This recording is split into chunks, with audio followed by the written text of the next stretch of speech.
Mr. Speaker, thank you for acknowledging that. I was a Toast speaker at one time, and I look forward to speaking today, finally, on this bill. I waited quite a number of hours. Quite apropos, Mr. Barnum was a member of this body, as you know. The good chair of the Labor Committee knows how I feel about this bill. We've had several discussions in committee and outside of committee. I do not intend to engage in a back and forth questionnaire, Representative Porter. We've done that. The chamber has heard enough questions, I believe. But you know what? I was interested earlier, well, I guess it was around 10 o'clock last night. I was interested when I heard I saw a group hug. I saw a group hug, and I heard a bunch of cheering from my colleagues across the aisle. And I wasn't quite sure at that time what it was all about, and then I obviously came to learn that there was a cheer and a group hug because this particular bill was coming out last night. And it made me wonder whether we will hear those same cheers as the businesses start leaving Connecticut. And it makes me wonder if we will hear those same cheers as our workers begin to get laid off. And it makes me wonder if you will be cheering when you find out that in the month of March, or for the first quarter of this year, we've lost 3,400 jobs.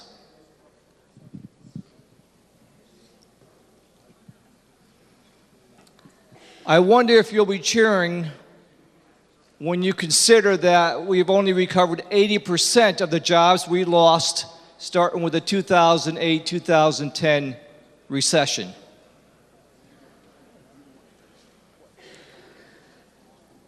Are we cheering that we're the only state in New England not to recover from the job loss? Are we cheering that the unemployment rate... Representative Smith, could we confine our comments to the bill as amended? I'm pretty sure, Mr. Speaker, these comments directly relate to this bill because this bill impacts the entire state of Connecticut. And this bill is putting a further nail in the coffin to our small businesses.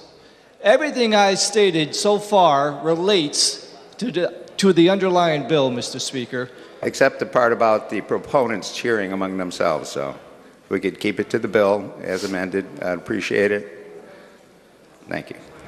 Well, I'll tell you, I was offended last night about 10 o'clock, Mr. Speaker, when I heard cheering in our gallery that this bill was being brought out.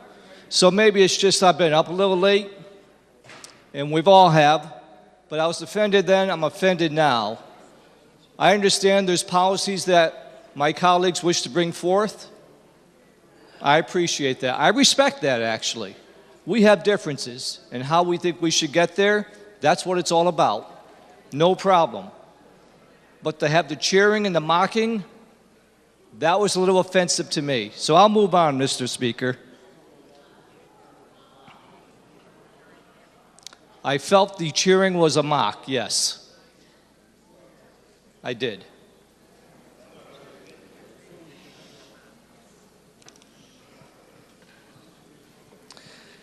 You think about what we've done over the past 10 years. I've been here since 2011, I guess, is my first term. We've lost Aetna.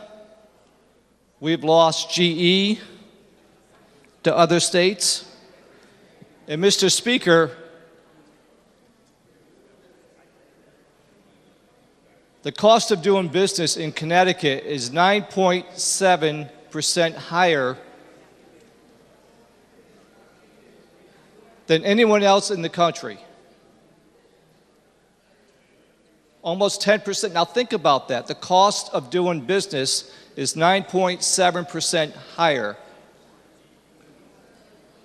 And I believe this bill Mr. Speaker, will increase that percentage.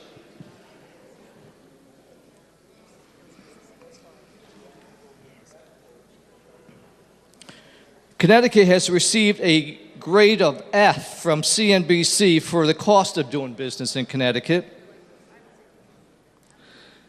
The Small Business Policy Index of 2019 said our business policies, including the cost of minimum wage, and that's even before this bill, are the reasons why we're doing so poorly in our rankings throughout the country.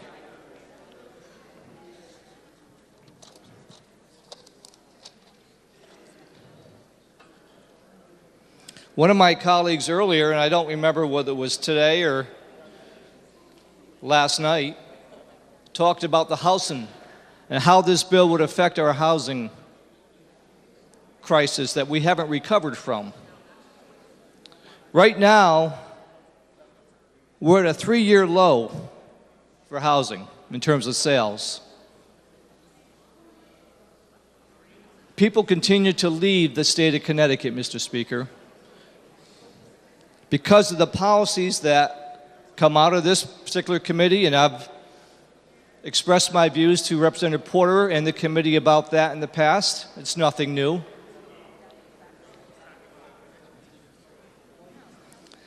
I found this particular study interesting.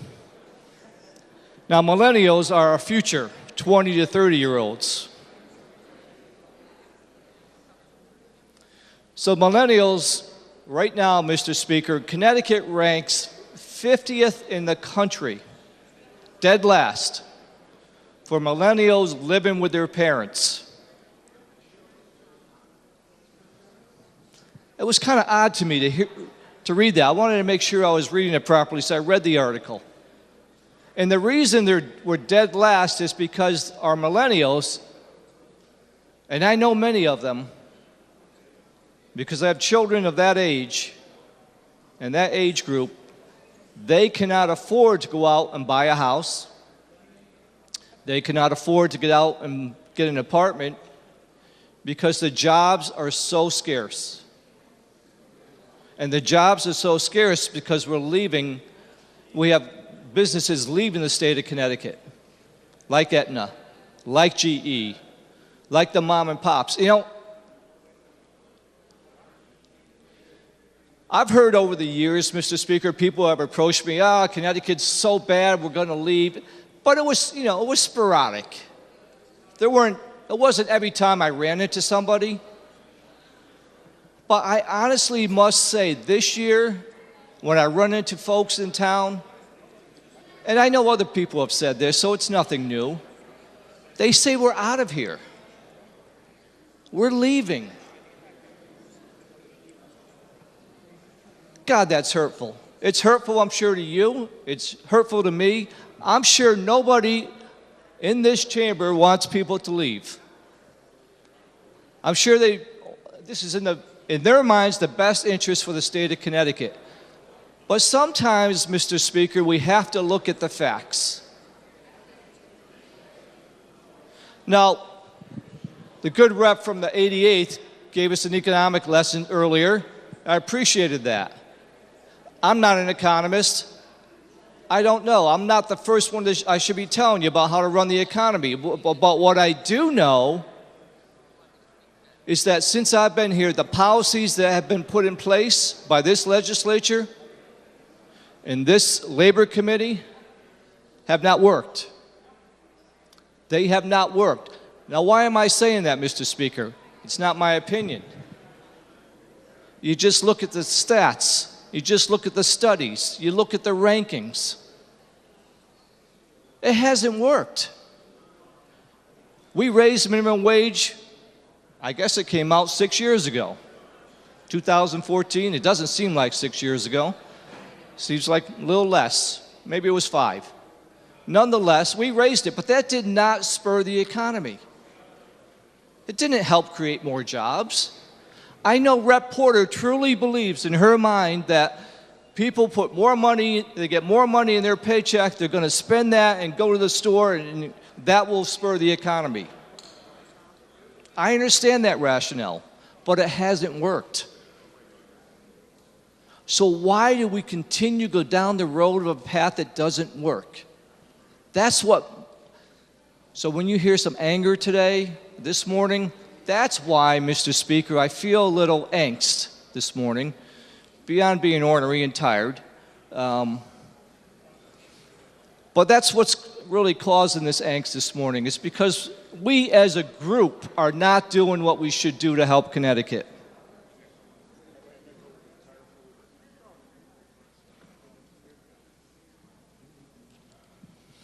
Honestly, I think we have to look at ourselves in the mirror, Mr. Speaker. Realize what we've done hasn't worked.